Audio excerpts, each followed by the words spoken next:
আলেম এরা নবীর ওয়ারিস, কিন্তু যারা বিদ্যা শিখে ওরা কি নবীর ওয়ারিস না। কথা ঠিক কিনা? এলেম আর বিদ্যার আরেকটা পার্থক্য শুনেন। এলেম, আল্লাহু আকবার, এলেম আলেমের কাছে থাকবে কতদিন? জীবনে, মরণে, কবরে, মিজানে, ফুলসিরাতে, জান্নাতে যাওয়ার পরেও সাথে থাকবে। জোরে কোন সুবহানাল্লাহ। কিন্তু বিদ্যা মৌতের বিছানার আগ পর্যন্ত থাকবে, এরপরে বিদ্যা বুদ্ধি সব উড়াল দিয়ে চলে যাবে, একটা শরীয় সরায়াও সিনার ভিতরে থাকবে না। খুব ভালো করে বুঝেন, খুব খেয়াল করে বুঝেন কথাটা, অন্য আনমনা হবেন না, অন্য মানসিকতা আমার দিকে খেয়াল করে শুনেন। এলেম বলা হয় সাথে থাকবে কতদিন? মরণের আগেও সাথে, মরণের পরেও সাথে, কবরেও সাথে, মিজানেও সাথে, ফুলসিরাতের সাথে, জান্নাতে যাওয়ার পরেও সাথে। আল্লাহু আকবার বলেন। কিন্তু দুনিয়ায় ঢাকা বিশ্ববিদ্যালয় প্রফেসর ছিলেন, গাজীপুর ইংলিশ টিচার ছিলেন, অমুক ছিলেন, টমুক ছিলেন, এই ইংলিশ টকিং কতক্ষণ থাকবে? আজরাইল ঘরে ঢোকার আগ পর্যন্ত থাকবে। যখন আজরাইল ঘরে ঢুকবে আর ঘরটা দেখবেন যে নড়তাছে, আর আপনি তো বুঝবেন ঢুকে পড়ছে, আইসে পড়ছে পরোয়ানা অ্যারেস্ট করার জন্য, তখন দেখবেন এখান থেকে দুনিয়ার যত বিদ্যা আছে সব উড়াল দিয়ে চলে যাবে, একটা শরীয় সরে থাকবে না, সব চলে যাবে। যদি কোন হুজুর এটা কোন কথা, এটা কোন হাদিস দিয়ে কইলেন, কোন আয়াত দিয়ে বললেন, তাহলে মুখে বললে হবে? যুক্তি দিয়ে বুঝান, যুক্তি দিয়ে বুঝেন, যুক্তি দিয়ে বুঝেন। দুনিয়া নকল। দুনিয়া কি? দুনিয়া আসল না নকল? আসল কি? আখিরাত। কোন দুনিয়া নকল, পরকাল কি আসল? কোন দুনিয়া নকল, আখিরাত আসল। কথা কোন ঠিক কি না? এই দুনিয়ার বিদ্যাও নকল, দুনিয়া নকল, দুনিয়ার বিদ্যাও নকল। দুনিয়া ধ্বংস হবে, দুনিয়ার বিদ্যাও দুনিয়াতে ধ্বংস হবে, এটা পরকালে যাবে না, পরকালে যাবে না। পরকাল আসল। কোন পরকাল কি আসল? এলেম আসল, আসল জিনিস আসল দেশে চলে যাবে। যেরকম আল্লাহু আকবার। পরকাল আসল, বলেন পরকাল কি? এলেম আসল, এই জন্য এলেম পরকালে চলে যাবে। দুনিয়া নকল, দুনিয়ার বিদ্যাও নকল, দুনিয়াও ধ্বংস হবে, দুনিয়ার বিদ্যাও দুনিয়াতে ধ্বংস হবে। একটা এবিসিডি কবর থেকে ওই পারে যাবে না, একটা শরীয় সরে যাবে না। ওই দেশে কি কোন ভাষায় কথা হবে? আরবিতে। যেরকম আল্লাহু আকবার। আল্লাহ হাবিব বলেন আহিব্বুল আরব লিসালাস, আরবিকে ভালোবাসো তিন কারণে। লিআন্নি আরবিয়ুন ওয়াল কুরআনু আরবিয়ুন ওয়াল লিসানু আহলিল জান্নাতি ফিল জান্নাতি আরবি। নবী কো আরবিকে তিন কারণে ভালোবাসো। আরবি আমি নবীর ভাষা, আরবি আমার কোরআনের ভাষা, আরবি হবে জান্নাতের ভাষা। জোরে কোন সুবহানাল্লাহ। তাহলে ইংরেজি কই গেল, বাংলা কই গেল? ওটা নকল দুনিয়ার ভাষা, এটা আসল দেশে যাবে না। নকল দুনিয়ার ভাষা নকল দুনিয়াতে থাকবে, এলেম পরকালে চলে যাবে। যেরকম আল্লাহু আকবার। যদি কয় হুজুর আরো ভালো করে বুঝায় বলেন, আরো ভালো করে বুঝায়, খেয়াল করে শুনেন। দেহ নকল। কোন দেহ কি? জোরে কোন দেহ কি? দুনিয়া নকল। দেহ মারা গেলে কই থাকবে? দুনিয়াতে পড়ে থাকবে। পরকাল আসল। কথা কোন ঠিক কিনা? রু আসল। কোন রু কি আসল? পরকাল আসল, রু আসল জিনিস আসল দেশে চলে যাবে। রু হইল আসল, পরকাল আসল। এই জন্য মানুষ মারা যাওয়ার পরে মানুষের দেহটা মারা যায়, রু মারা যায় না। রু কিন্তু আসল দেশে চলে যায়। কতক্ষণ ঠিক কিনা? আমরা যে জানাজা ভরাই, এটা রুর জানাজা ভরাই না, দেহর জানাজা ভরাই। আমরা যে দাফন করি, রুরে দাফন করি না, দেহরে দাফন করি। কারে দাফন করি? দেহরে দাফন করি, দেহরে মাটির তলে দাফন করি। রুরে দাফন করতে পারবো না কেন? রুরাল দিয়া চলে গেছে। রু যদি জান্নাতের আত্মা হয় তাহলে চলে গেছে ইল্লিনে, আর যদি আত্মাটা জাহান্নামের আত্মা হয় চলে যাবে সিজ্জিলে। কথা কোন ঠিক কিনা? ইল্লিন জান্নাতের একটা এলাকার নাম, সেখানে সব জান্নাতি আত্মাগুলো জমা হবে, পাখির কাবারে জান্নাতের আকাশে উড়াল দিতে থাকবে। সুবহানাল্লাহ। সিজ্জিল জাহান্নামের একটা এরিয়ার নাম, জাহান্নামী আত্মাগুলো সেখানে জমা হবে, দুনিয়াতে থাকবে না, উড়াল দিয়ে চলে যাবে। ওইটার ধরতেও পারবা না, দাফনও করতে পারবা না। ধরছি দেহ, দাফন করছি দেহ। দেহ নকল, দুনিয়া নকল, নকল দেহ, নকল দুনিয়াতে থাকবে। রু আসল, পরকাল আসল, পরকালে রু উড়াল দিয়ে চলে যাবে। কথা বুঝতে পারছে? ঠিক তদ্রুপ, ঠিক তদ্রুপ দুনিয়া নকল, দুনিয়ার জ্ঞানও নকল, দুনিয়ার জ্ঞান দুনিয়াতে থাকবে, কিন্তু পরকাল আসল, পরকালের এলেম আসল। এলেম পরকালে চলে যাবে কেমনে? আল্লাহ নবী বলেন ইউকালু লিসাহিবিল কোরআন, জান্নাতের গেইটে কোরআনওয়ালাকে ডেকে বলা হবে ইকরা, পড়ো, ওয়ারতাকি, চড়ো, ওয়ারাত্তিল, সুন্দর করে পড়ো, কামা কুনতা তুরাত্তিলু ফিদ দুনিয়া, দুনিয়াতে যেরকম লম্বা বাড়ি মদ কন্যা সহকারে স্পষ্ট করে পড়তা, এইভাবে তুমি পড়ো। কি হবে? ফাইন্না মানজিলাকা ইনদা আখিরি আয়াতিন তাকরাউহা, তোমার জান্নাতের তলা ওখানে শেষ হবে, আয়াতের গণনা যেখানে শেষ হবে। তুমি যদি 6666 আয়াত পড়ো, তোমার জান্নাতের তালা হবে 6666 তলা। যেরকম আল্লাহু আকবার। তাহলে তাকে যে বলা হবে ইকরা, পড়ো, ইউকালিলু সাহিবুল কোরআন, কোরআন ওয়ালাকে বলা হবে পড়ো। কেমনে পড়বে? কোরআন শরীফ দিয়ে দিবেন সাথে, কোরআন শরীফ দিয়ে দিছেন নি সাথে। তাহলে পড়বে কেমনে? তার যে আত্মাটা উড়াল দিছে, আত্মার সাথে তার এলেমটাও, সিম কার্ডটাও সে লগে নিয়ে গেছে। যেরকম সুবহানাল্লাহ। দেহটা হইলো মোবাইল, দেহটা কি মোবাইল, আর আত্মাটা হইলো সিম কার্ড। মোবাইল কোনো কারণে পানিতে ভরে নষ্ট হয়ে গেছে, টেহান গায়ে নষ্ট হয়ে গেছে, আসার গায়ে নষ্ট হয়ে গেছে, ওগা নতুন মোবাইল কিনে সিমটা ঢুকাই দিলে আগের মতো আবার 4GB আয় পড়বো। কতক্ষণ ঠিক কিনা? যা হিস্টোরির ভিতরে আছে এখন নামের লিস্টি সুদ্ধা সব আইসে পড়বে। কতক্ষণ ঠিক কিনা? আল্লাহু আকবার। দুনিয়ার এই যে দেহটা হইলো মোবাইল, এই দেহটা ধ্বংস হয়ে গেছে জাগ্গা, কিন্তু আত্মা নামক সিমটা আছে। ওই সিমটা নিয়ে পরকালে আরেকটা দেহ বানাইয়া নতুন দেহ মোবাইলের সাথে যখন আত্মা সেট করে দিবে, আবার অটোমেটিক 30 পারা কোরআন টাস টাস করে আইসা যাবে। যেরকম আল্লাহু আকবার। তাকে বলো আল্লাহু আকবার, আল্লাহু আকবার। ঘরে ঘরে জালো, ঘরে ঘরে জালো, ঘরে ঘরে জালো, নারে তাকবীর। ভাইজান এখন কি বুঝছেন আপনারা? বুঝছেন? দুনিয়া নকল, দুনিয়ার জ্ঞান নকল, নকল জ্ঞান নকল দেশে থেকে যাবে, পরকাল আসল, পরকালের এলেম আসল, এলেম পরকালে সাথে চলে যাবে। এই জন্য একটা আলেম ফুলসিরাতের ব্রিজের উপরে আলেমেই থাকবে। ফেরেশতারা বলবে মাওলানা সাহেব উড়েন ব্রিজের উপরে, মাওলানা সাহেব উড়েন। এটা আলেম যদি চিল্লায়ও যায়, কাকরাইল যাইলে ওরা আলাদা বলবে উলামাদের খিত্তায় বসেন আপনি। কথা ঠিক কিনা? বিশ্ব ইস্তেমা যাইবেন, দেখবেন হেদেও সেখানেও মৌলবীদের কি খিত্তা আলাদা, আলেমদের খিত্তা আলাদা, ওখানে বসেন। আল্লাহ তাআলা উলামাদেরকে আসরের ময়দানে আলাদা উঠাবেন। জোরে করে আল্লাহু আকবার। এই জন্য দোস্ত, এই আলেম বানানোর জন্য, কোরআন সুন্নাহর জ্ঞানের তালিম অব্যাহত রাখার জন্য আল্লাহ নবী মক্কা শরীফ সাহাবায়ে কেরামকে নিয়ে বসলেন। নবী বললেন সাহাবায়ে কেরাম তোমরা বসো, আমার উপর যে কোরআন নাজিল হতে শুরু করেছে এটা আলাদাভাবে তোমাদেরকে চর্চা করাইতে হবে। যারা লিখতে পারো লিখে নিবা, যারা লিখতে পারো না তারা মুখস্থ করে নিবা। আমার হাদিসগুলোকে আলাদা তোমরা লিখবা, কোরআন আলাদা লিখবা। এই চর্চার জন্য আমি একটু জায়গা দরকার, আমি মাদ্রাসা করব। আল্লাহ নবী যখন জায়গা খুঁজলেন, হযরতে যায়েদ ইবনে আরকাম রাদিয়াল্লাহু তাআলা আনহু দাঁড়াইলেন। দাঁড়ায় বলেন ইয়া রাসূলুল্লাহ, ইয়া হাবিবাল্লাহ, আমি আমার বাবা আরকাম ইবনে আবিল থেকে ওই সফা পাহাড়ের পাশে একটু জায়গা পাইছি, এখানে ঘর বানাইতে চাইছিলাম। আমি নিজে থাকার জন্য, আমি বাহিরে তাঁবুর মধ্যে থাকব। আমি আমার বাবার থেকে পাওয়া এই জমিনকে মাদ্রাসার জন্য অক্ষ করে দিলাম। জোরে বল সুবহানাল্লাহ। এই দারে আরকাম, হযরতে আরকাম ইবনে আবিল, উনি মারা গেলে উনার ছেলে যায়েদ ইবনে আরকাম রাদিয়াল্লাহু তাআলা আনহু এই দারে আরকাম, যারা আরকাম ইবনে আবিল থেকে যায়েদ ইবনে আরকাম পাইছিলেন, নবীকে দিয়া দিলেন। আল্লাহ নবী মক্কায় মাদ্রাসা বানাইলেন। এখানে 13 বছর শিক্ষা দীক্ষা হয় মাদ্রাসায়, কওমি মাদ্রাসা। 13 বছর ছিল মক্কায় দারে আরকামে কওমি মাদ্রাসা। নবী বানাইছেন। কে বানাইছেন? নবী বানাইছেন। নবী প্রিন্সিপাল, নবী প্রতিষ্ঠাতা। আবু বকর, ওমর, উসমান, আলী তারা ছাত্র। কথা ঠিক কিনা? কোরআন তাদের সিলেবাস, হাদিস তাদের কি সিলেবাস। নবী প্রতিষ্ঠাতা প্রিন্সিপাল, নবী প্রতিষ্ঠাতা প্রিন্সিপাল, আবু বকর, ওমর, উসমান, আলী হলো ছাত্র, কোরআন হাদিস হলো সিলেবাস, কওমি মাদ্রাসা। কথা ঠিক কিনা? এটা 13 বছর পর্যন্ত ছিল। এরপরে নবী হিজরত করে মদিনায় চলে গেলেন। মদিনায় যাইয়া তিনি প্রথম মসজিদ বানাইলেন। মদিনায় মসজিদ ছিল না, মসজিদ বানাইলেন। ওই মসজিদে নববীর কোণার ভিতরে আবার মাদ্রাসা বানাইলেন। মাদ্রাসা তো সুফা, দারুস সুফা মাদ্রাসা বানাইলেন। সেখানে 10 বছর পর্যন্ত কোরআন সুন্নাহ তালিম চালাইলেন। এরপরে নবীর তিরোধান পরিণাম ঘটে গেল, নবীজি দুনিয়া থেকে চলে গেলেন।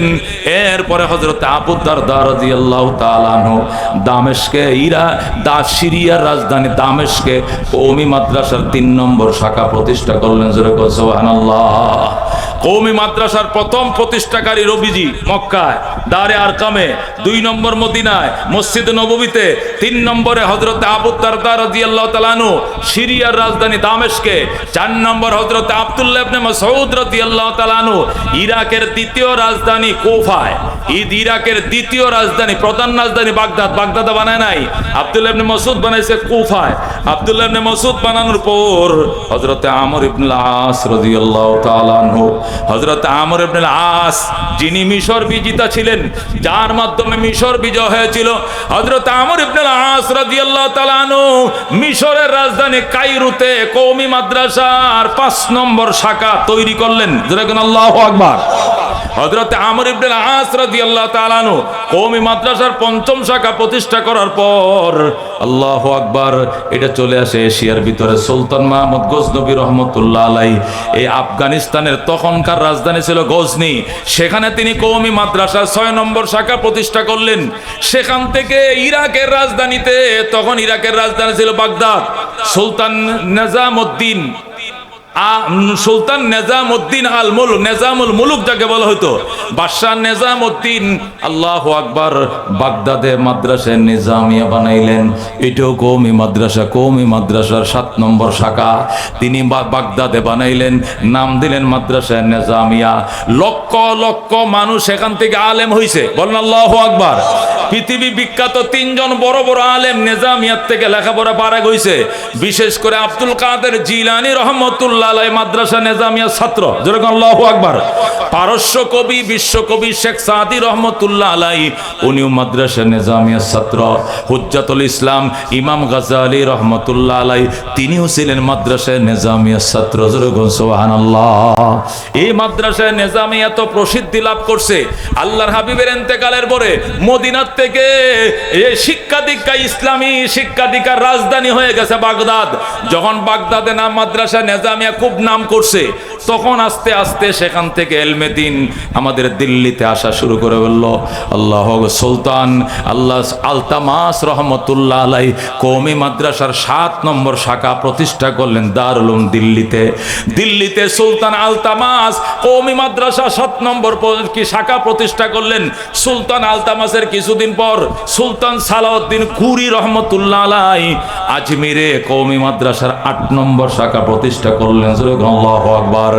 এইভাবে কওমি মাদ্রাসা প্রতিষ্ঠা চলছে। ওই শুধু খালি বঙ্গপ্রদেশ, বঙ্গপ্রদেশ বুঝেননি, যে এলাকার মানুষ বাংলায় কথা বলে, মানে বাংলাদেশ, কলকাতা, আসাম, উড়িষ্যা, কয়টা 4টা, বাংলাদেশ, কলকাতা, আসাম, উড়িষ্যা, এই 4 প্রদেশের মানুষ বাংলা কথা বলে, ওইটাকে তখন একসাথে বঙ্গপ্রদেশ কইতো। বঙ্গপ্রদেশের মধ্যে মুঘলরা প্রায় 80,000 মাদ্রাসা বানাইছে। আল্লাহু আকবার। এই 80,000 কওমি সব কয়টা কওমি মাদ্রাসা ছিল, লক্ষ লক্ষ আলেম হয়েছে মাদ্রাসাগুলোর থেকে। এই মাদ্রাসাগুলো যাতে সুন্দর চলতে পারে, এই জন্য প্রত্যেকটা মাদ্রাসার নামে 200 বিঘা, 1000 বিঘা, 500 বিঘা করে সম্পত্তি ছিল, অক্রিয়া সম্পত্তি ছিল। এই সম্পদের ফসল দিয়ে মাদ্রাসাগুলো চলতো, কাহারো কাছে ভিক্ষা মাগা লাগতো না। মাদ্রাসাগুলো যাতে সুন্দর চলতে পারে, এই জন্য মোগলরা প্রত্যেকটা মাদ্রাসার নামে 1000, 1500, 1500, 500, 700 বিঘা সম্পত্তি লিখে দিছে। আল্লাহু আকবার। মানুষ ছিল কম, জমি সম্পদ ছিল বেশি, এই জন্য মসজিদ মাদ্রাসা প্রতিষ্ঠা করতে চালিকা শক্তি বানায় দিছে। কিন্তু এইভাবে চলতে চলতে যখন এই ভারতবর্ষ ইসলামের প্রাণ কেন্দ্র হয়ে গেল, তখন বেঈমান লাল কুত্তার দলের মাথা নষ্ট হয়ে গেছে। ওই ব্রিটিশরা, ওই লাল কুত্তার দলেরা ব্রিটিশে বসে পরিকল্পনা করতেছে এই ভারতবর্ষে ইসলামের উত্থানকে যেমনি হোক ঠেকাইতে হবে। এই জন্য তারা ইস্ট ইন্ডিয়ান কোম্পানির নাম দিয়া বাদশাহ শাহজাহানের আমলে 1701 খ্রিস্টাব্দে ভারতে ঢুকে। নাউজুবিল্লাহ। বাদশাহ শাহজাহান তখন ভারতবর্ষের, সে কি বাদশাহ, তখন শাহজাহানের কাছে এই ব্রিটিশ থেকে প্রতিনিধি দল এসে বলতেছে, স্যার আপনার দেশে 2টা সম্পদ আছে, একটা হলো অনেক জমি আছে, খালি ফাঁকা জমি আছে, আপনার দেশে জমি আছে অনেক, আর লেবার আছে, শ্রমিক আছে অনেক। আমরা এই জমিকে কাজে লাগাইয়া বড় বড় মিল কারখানা ফ্যাক্টরি করব, আর এই বেকার যুবকদের কর্মসংস্থান করব, আমাদেরকে মিল কারখানা বানাইতে দেন আর বেকারদের কর্মসংস্থান করতে দেন। তখন শাহজাহান বলল, এটা তো ভালো কথা, তোমরা কর্মসংস্থান তৈরি করো। ওই সময় উলামায়ে কেরাম মিছিল করেছে আর বলছে, না মানি না, মানবো না। এই দেশে কোনো মিল কারখানা ব্রিটিশরা তৈরি করবে, এটা নিশ্চয়ই এর ভিতরে কোনো ষড়যন্ত্র আছে। মসজিদ মাদ্রাসা ইসলামী প্রাণ কেন্দ্র এটা ভারতে থাকতে দেবে না, সব ধ্বংস করে ফেলবে। আমাদের মোগলরা তাদেরকে ক্ষমতা থাকতে দেবে না, পরাজিত করবে। কিন্তু মোগলরা বুঝে নাই, শাহজাহান বুঝে নাই। উলামায়ে কেরাম ইস্ট ইন্ডিয়ান কোম্পানির বিরুদ্ধে তুমুল আন্দোলন শুরু করছে। আন্দোলনের যখন জোয়ার চলতেছে, আন্দোলন চলতেছে, তখন সমস্ত আলেম ওলামাদেরকে অ্যারেস্ট করে জেলে বন্দি করছে। বন্দি করে বলছে, মৌলবীরা দেশের উন্নতি দেখতে পারে না, এ দেশে গার্মেন্টস ফ্যাক্টরি বানাইবো, হাজার হাজার যুবক চাকরি করবে, কিন্তু মৌলবীরা দিতেছে না, মৌলবীদেরকে অ্যারেস্ট করো। সব আলেমদেরকে অ্যারেস্ট করছে। অ্যারেস্ট করার পর তারা মিল কারখানা করতে দিছে কাকে? ইস্ট ইন্ডিয়ান কোম্পানিকে। East Indian company mill factory কারখানা করার পর এরপরে বলতেছে, বাদশাহ শাহজাহান, এখন যে আমরা মিল কারখানা করছি এটা পাহারা দেওয়ার জন্য সৈন্য লাগবে, তোমাদের সৈন্য দিয়ে আমরা বিশ্বাস করি না, এরা দখল করে নিয়ে যাবে, আমরা আমাদের থেকে সোলজার আনবো, সেনা আনবো। তখন রাত্রে জাহাজ ভরে ভরে তারা সেই ব্রিটিশ থেকে সেনা আনছে, তাদের মিল ফ্যাক্টরি ইন্ডাস্ট্রি পাহারা দেওয়ার নিয়তে। কিন্তু নিয়ত তো এটা ছিল না, নিয়ত ছিল ক্ষমতায় বসা। শেষ পর্যন্ত মোগলদেরকে পরাজিত করে টিপু সুলতান সহ সমস্ত মোগলদেরকে পরাজিত করে তারা ক্ষমতায় বসে যায়, আর আমাদের রাজাদেরকে ঘাড় ধরে নামিয়ে দেয়। কথা ঠিক কিনা? তখন কাঙ্গালের কথা বাসি হইল পরে, তখন মোগলরা বলছে, হাই রে, হুজুররা যে কইছিল আসলে ব্যবসাতের নাম ছিল, আসল তো উদ্দেশ্য গদি দখল করা, আমরা তো বুঝি নাই। হুজুর আপনারা যেটা কইছিলেন এইটাই ঠিক আছে। শেষ পর্যন্ত সবাই পরাজিত হলো, তারা ক্ষমতায় বসে গেল। ক্ষমতায় বসার পর তারা বলতেছে, দেখেন এদেশে হিন্দু মুসলমান দুই ধর্মের মানুষে আছেন, মুসলমান থেকে হিন্দু বেশি, এই জন্য গণেন তো এই এলাকার মধ্যে মসজিদ কটা? তিনটা মসজিদ। একটা মসজিদকে মন্দির বানান, না হলে বৈষম্য হবে, হিন্দুরা যাতে পূজা করতে পারে, একটা মসজিদকে মন্দির বানান আর দুইটা মসজিদ থাক। তাহলে ঠিক আছে, মুসলমান কি পড়বে, বাইরে না বাইরে মানছে, আচ্ছা ঠিক আছে, যেহেতু তিনটাই মসজিদ, একটাও মন্দির নাই এখানে, আচ্ছা একটা মসজিদকে তারা মন্দির বানাবে আর দুইটা মসজিদ থাকবে। কিছুদিন পরে বলতেছে, কয় দেখেন হিন্দু তো বেশি, মুসলিম কম, তাহলে মসজিদ দুইটা মন্দির একটা, এটা তো হয় না, মসজিদ আর একটা কমান ভাঙ্গেন, ভাঙ্গা মসজিদও একটা মন্দিরও একটা। যেরকম নাউজুবিল্লাহ। এর কিছুদিন পর ব্রিটিশ ফরমান জারি করলো, যে যে এলাকার মধ্যে মুসলমান আছে শুধু ওই এলাকায় মসজিদ থাকবে, অন্য এলাকার মধ্যে অল্প মুসলিম যেখানে, এখানে মসজিদ কোনো প্রয়োজন নাই, শুধু মন্দির থাকবে। এইভাবে করতে করতে সমস্ত মসজিদ মাদ্রাসাগুলোকে ঘুরিয়ে দিয়েছে, ধ্বংস করে দিয়েছে। যেরকম নাউজুবিল্লাহ। শুধুমাত্র মন্দিরগুলো ছিল। এরপরে উলামায়ে কেরাম তুমুল আন্দোলন শুরু করেছে। প্রচুর আন্দোলনের মুখে ব্রিটিশরা পলানোর রাস্তা পাইতেছিল না, এমন আন্দোলন শুরু হয়েছে। ব্রিটিশ কোন দিকে পলাবে যখন কুল পাচ্ছিল না, তখন যায়া নিজের বাবার জানাজা তুমি পড়াইলাম, আল্লাহুম্মা গফিরলি হাইনা কয়ে ডাক দিলাম, আমি আল্লাহ তোর বাবার লাশ মাটির উপরে থাকতে তার জীবনের সব গুনাহ মাফ করে দিলাম। এই জন্য দোস্ত, এমপির বাবারই অহংকার নাই, মন্ত্রীর বাবারই অহংকার নাই, যে অহংকার, যে গর্ব, যে ভাগ্য আল্লাহ হাফেজের বাবাকে দান করেছে। কথা কোন ঠিক কিনা? হাফেজের বাবার কপাল দিয়া প্রধানমন্ত্রীর বাবার কপালে বাড়ি বড় সুরমার হয়ে যাবে। কথা কোন ঠিক কিনা? 17 বছর ক্ষমতা থাকার পর হাইরে ইজ্জত, রান্না করা বাট্টা পর্যন্ত খায়া যাইতে পারছে না। আয়ের মাছ দিয়ে কি দিয়ে না, টমেটো দিয়ে না কি দিয়ে ঝোল করছিল বলে শুনছি, আমি তো দেখি না, শুনছি আর কি। এটি ঢাকা বিশ্ব তো খোলামান্ডি খাইয়া লিখছে। আরে বেচারি আয়ের মাছটা ভাগাইছে, নিজে ভাগাইছে, তোরা এইটি অন্তত খাইয়া যাইতে দিতে। 15টা বছর ছিল দেশের মধ্যে। হ্যাঁ মুসলমান, এইটা হলো দুনিয়ার ইজ্জতের অবস্থা। কাপড়টা বদলাইয়ে পারে নাই, এক কাপড়ে বিদেশ চলে গেছে। কথা ঠিক না? কিন্তু উলামায়ে কেরামকে আল্লাহ যে সম্মান দিবেন, হাসরের ময়দানে স্টেজ কায়েম করবেন। যখন আল্লাহু আকবার, স্টেজ কায়েম করে উলামায়ে কেরামকে সম্মান প্রদর্শন করবেন কে? আল্লাহ। যখন আল্লাহু আকবার। এই জন্য দুস্থ উলামায়ে কেরাম আল্লাহ তাআলা জমিনের মধ্যে শ্রেষ্ঠত্ব দান করেছেন। আল্লাহ বলেন, কুল হাল ইয়াস্তাবিল্লাযীনা ইয়ালামুন ওয়াল্লাযীনা লা ইয়ালামুন ইন্নামা ইয়াতাযাক্কারু উলুল আলবাব। হে রাসূল, আপনি জিজ্ঞেস করেন যারা জানে এবং যারা জানে না তারা কি কোনোদিন সমান হবে? যারা ইলমে দ্বীন অর্জন করেছে এবং যারা করে নাই কোনোদিন সমান হবে না। আমার আল্লাহ বলছেন যেরকম আল্লাহু আকবার। এই জন্য দোস্ত ভাইও, এই বানিয়ারছালা দাওরায়ে হাদিস মাদ্রাসা হাজার হাজার আলেম তৈরি করেছে, হাজার হাজার কোরআন হাফেজ তৈরি করেছে। এই এলাকার জন্য বড় নিয়ামত, বিশাল বড় নিয়ামত। ময়দানে মাশরে নাজাতের জন্য আল্লাহর হাবিব বলছেন, আল্লাহর কোরআনে আল্লাহ নিজে বলছেন, ওয়াবতাগু ইলাইহিল ওয়াসিলা ইয়া আইয়ুহাল্লাযীনা আমানুত্তাকুল্লাহ। ঈমানদারের আল্লাহকে ভয় করো। ওয়াবতাগু ইলাইহিল ওয়াসিলা, আল্লাহর কাছে ওসিলা তালাশ করো। ওসিলা কি? ওসিলা মানে মাজার নয়, ওসিলা লাল ফিতা নয়, ওসিলা শালু কাপড় নয়, ওসিলা কবর নয়। ওসিলা চার জিনিসের নাম। কয় জিনিসের নাম? এক নম্বর ওসিলা হলো কিতাবুল্লাহ, দুই নম্বর ওসিলা হলেন রাসূলুল্লাহ, তিন নম্বর ওসিলা হলো ইবাদাতুল্লাহ, চার নম্বরে ওসিলা হলো রেজালুল্লাহ।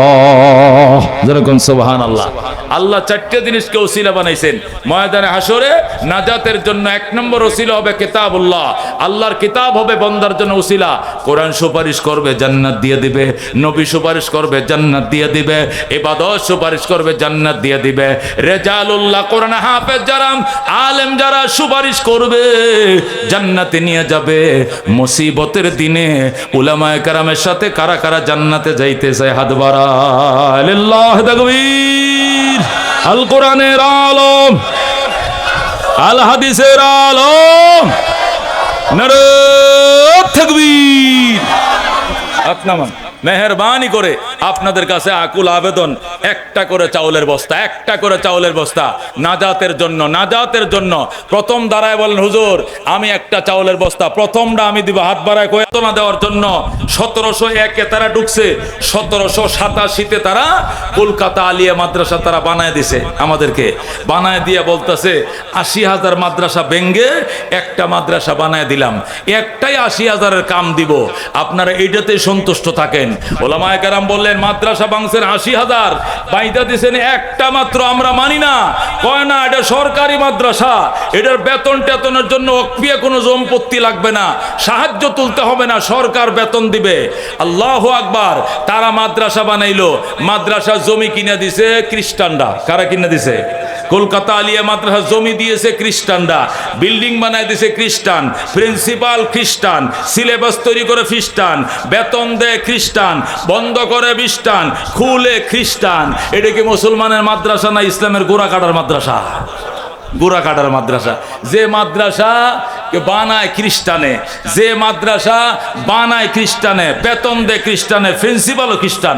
কলকাতা আলিয়া মাদ্রাসার একটানা 25 জন প্রিন্সিপাল ছিল খ্রিস্টান। জোরে কোন নাউজুবিল্লাহ। একটানা কতজন প্রিন্সিপাল ছিল? একটা প্রিন্সিপাল কয়দিন থাকে? 27টা দিন থাকে। একটা প্রিন্সিপাল কতদিন থাকে? যতদিন চাকরি থাকে ততদিন সে প্রিন্সিপাল থাকে। কথা ঠিক কিনা? নাহলে বদলি না করা বন্ধ থাকে। 2-5 বছর তো থাকে। তো 25টা প্রিন্সিপাল যদি 5 বছর করে থাকে, 5-25-এ কত? 125 বছর যে মাদ্রাসার প্রিন্সিপাল ছিল খ্রিস্টান। এই আলিয়া মাদ্রাসা তোমার আমার ইসলামের জন্য বানাইছে না, গোড়ার ডিমের জন্য বানাইছে? মিয়া, ইসলামের গোড়া করার জন্য বানাইছে। কথা ঠিক কিনা? এই আলিয়া মাদ্রাসা বানানোর পরে উলামায়ে কেরাম বলেন, আমরা এটা মানি না। যে মাদ্রাসা জমি দিয়েছে খ্রিস্টানরা, প্রিন্সিপাল খ্রিস্টান, বেতন দেয় খ্রিস্টান, সিলেবাস দেয় খ্রিস্টান, আমরা এই মাদ্রাসা মানি না। তুমুল আন্দোলন শুরু হলো। তখন তারা বললো, আরে বাবা লেখাপড়া করতে দেন, দেখেন ভালো ছেলে হয় কিনা। পরে উলামায়ে কেরাম নীরব হয়েছে। নীরব হইয়া 1787-তে বানাইছে, 1866 পর্যন্ত অপেক্ষা করছে। মানে 79 বছর বন্ধ দেখছে। দেখার পরে দেখতেছে এই আলিয়াত থেকে বের হইয়া অর্ধেকটি নামাজ পড়ে, অর্ধেকটি পড়ে না, অর্ধেকটি দাড়ি কাটে, অর্ধেকটি রাখে না, অর্ধেকটি বইয়ে মতে, অর্ধেকটি খাড়ায় মতে, অর্ধেকটি পাঞ্জাবি পরে, অর্ধেকটি স্কুলের মতো প্যান্ট শার্ট পরে। কতক্ষণ ঠিক কিনা? আলিয়া মাদ্রাসা অবস্থায় কিনা? কতক্ষণ এই কিনা? এই সবটি কি পাঞ্জাবি পরে, শার্ট প্যান্ট, সবটি কি দাড়ি রাখে, সবটি কি সুন্নাহ মতো চলে? কারণ এগুলো তো মুসলমানে বানায় নাই, আলেম ওলামা বানায় নাই, ইমানদারে বানায় নাই, বেঈমানরা বানাইছে মাদ্রাসা। কতক্ষণ ঠিক কিনা? যা হইতেছে এটা তো বেশি হইতেছে। কতক্ষণ ঠিক কিনা? এইটুকু তো হওয়ার কথা ছিল না। আমার যদি এক হিন্দু ভদ্রলোক জায়গা দেয়, হিন্দু ভদ্রলোক মসজিদ বানায় দেয়, এরপরে হুজুর আপনারা নামাজ পড়েন, এটা কেমন মসজিদ হইব? কতক্ষণ কেমন মসজিদ হইব? নামাজটা কেমন নামাজটা হবে? এরপরে উলামায়ে কেরাম যখন 1866 খ্রিস্টাব্দে আসলো, উলামায়ে কেরাম বলল 80 বছর অপেক্ষা করেছি, রেজাল্ট ভালো নয়, দাড়ির সংখ্যা কম, নামাজের সংখ্যা কম, পাঞ্জাবির সংখ্যা কম, এলেমের পরিমাণ কম, বগাত এলেমের মালিক হতে পারে না। আমরা এই সান্ত্বনার মাদ্রাসা মানি না, আমরা ওই দারে আরকামে নবী যে মাদ্রাসা বানাইছিলেন, আবু দারদা যে মাদ্রাসা বানাইছিলেন, আব্দুল্লাহ ইবনে মাসউদ যে মাদ্রাসা বানাইছিলেন, ওই মাদ্রাসা আমরা চাই। মাদ্রাসা নিজামিয়া চাই, খ্রিস্টান ইহুদি নাসারাদের আলী আমরা চাই না, চাই না, চাই না। আল্লাহু আকবার। যখন বলল আমরা চাই না, নামেন, যখন উলামায়ে কেরাম বলল যে এই সান্ত্বনার মাদ্রাসা চাই না, তখন ব্রিটিশ খেদাও আন্দোলন শুরু হয়ে গেল। ব্রিটিশরা দেখতেছে বঙ্গোপসাগর ছাড়া আমাদের পলানোর জায়গা নাই। তখন হুজুর আচ্ছা বড় মাদ্রাসা একটা আপনারাও বানান, তবে একটা বানাবেন, এই পুরা ভারতের মধ্যে যেখানে পছন্দ সেখানে বানান, একটা প্রতিষ্ঠান বানানোর জন্য অনুমতি দিলাম। তখন উলামায়ে কেরাম টিম গঠন করে সফর শুরু করলো, একবারে বার্মা পর্যন্ত সফর করছে, কলকাতা, বাংলাদেশ সহ দিল্লি, পাকিস্তান সহ নেপাল, ভুটান সফর করার পর সারা দেশের টিম, উলামায়ে কেরামের টিম 7-8 জনের বরেণ্য উলামায়ে কেরামের টিম ঘুরতেছে কোথায় মাদ্রাসা বানানো যায়। নবীর আদলে, নবী যে মাদ্রাসা বানাইছিলেন সেই আদলে আবার কওমি মাদ্রাসা বানানো হবে। তখন উলামায়ে কেরাম সফর শুরু করলেন। সফর শুরু করতে করতে করতে এক পর্যায়ে ইউপিতে গেলেন। কোথায় গেলেন? ইউপি। ইউপি মানে কি? উত্তরপ্রদেশে। ইউপিতে যায়া সাহারানপুর জেলায়, কথাগণ কই গেলেন? সাহারানপুর জেলায়।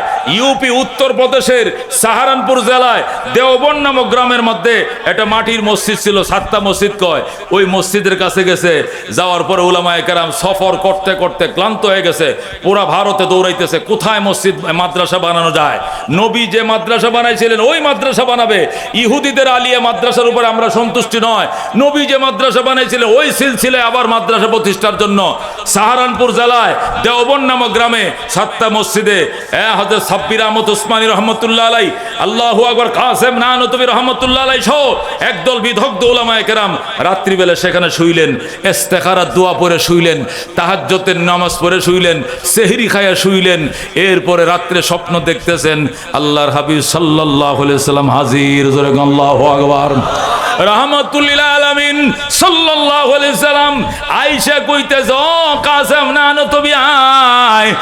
এক হাতে কাসেম নানতুবিরে ধরছে, আরেক হাতে নবীজি লাঠি নিচে হাতে নিয়া লাঠি দিয়া ধাক দিছে, আর বলছে আমি দাগ দিয়া গেলাম এই এলাকায় সকালবেলা ঘুম থেকে উইঠাম, আমি নবীর হাতের লাঠির ইশারা যেটুক পাইবা এতটুক কই দারুল উলুম দেওবন মাদ্রাসার বাউন্ডারি বানাইবা।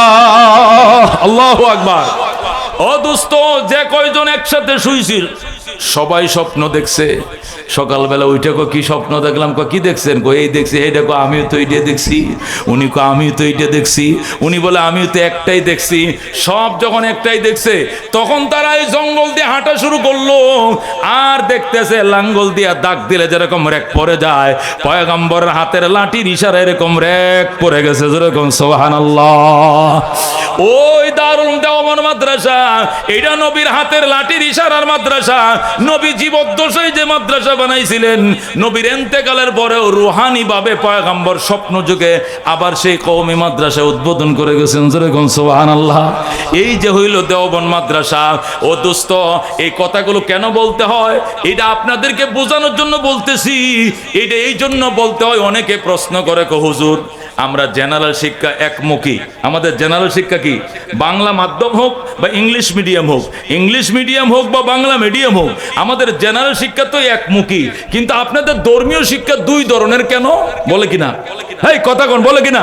হুজুর আপনাদের ধর্মীয় শিক্ষা দুই ধরনের কেন? কিছু আলিয়া, দাখিল, ফাজেল, আলেম, কামেল, আর কিছু কওমি, কাফিয়া, সরে বেকায়া, মেশকাত, জালালান, দাওরা, কিছু কওমি, কিছু আলিয়া। আমাদের জেনারেল শিক্ষা একমুখী, কিন্তু আপনাদের ধর্মীয় শিক্ষা দুইমুখী। কারণটা কি? কিছু কওমি, কিছু আলিয়া। বলে কিনা? বলে কিনা? যত ফেরকা সব হুজুরগোর, আমরা তো শিক্ষাও এক, আমরা সব কিছু এক, কিন্তু হুজুররা শিক্ষাটাই ফইলে দুই ধরনের।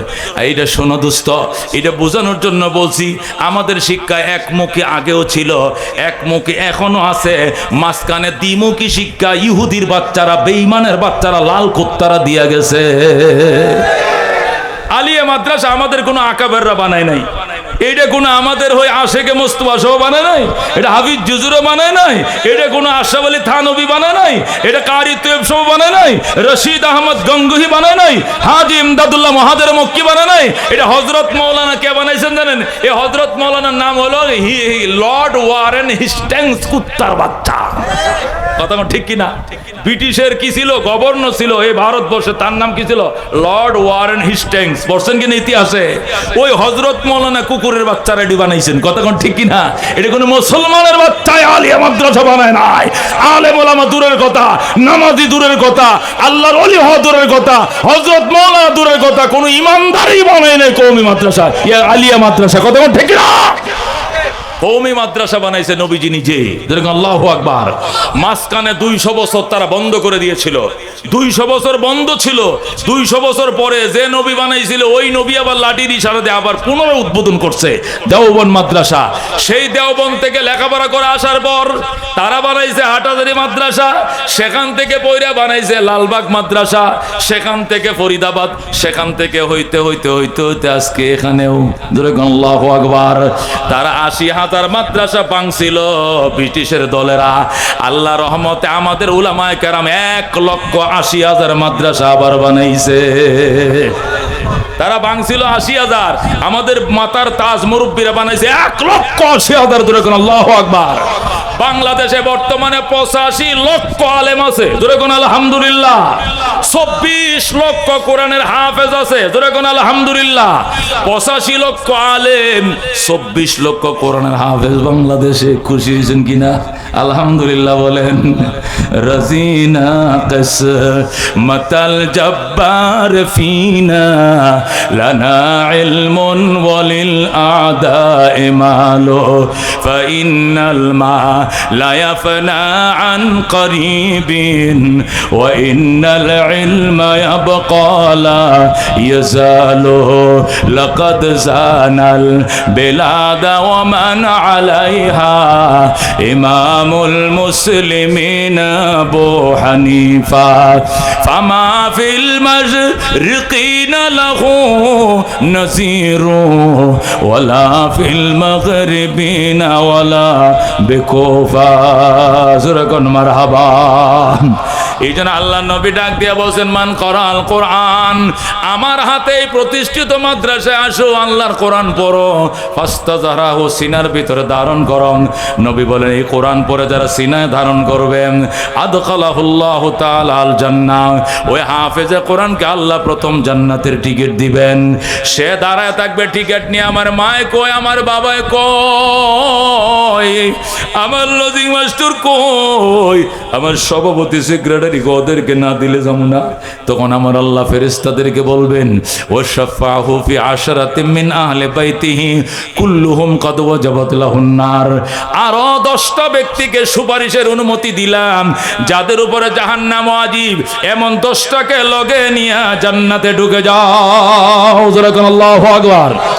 এ ভাই দোস্ত বুজুর্গ, মেশিন তুমি চালাও, ফ্যাক্টরিতে চাকরি তুমি করো, 18 ঘন্টা ডিউটি করো, নিজের ছেলেদেরকে কষ্ট দিও না, নিজে কষ্ট করো, বউরে কষ্ট করাইতেছ, সন্তানকে সোনার সন্তান মদিনার সন্তান বানাও, আলেম বানাও, ইজ্জত পাবে দুনিয়াতে। তোমার সন্তান তোমার জানাজা পড়াবে।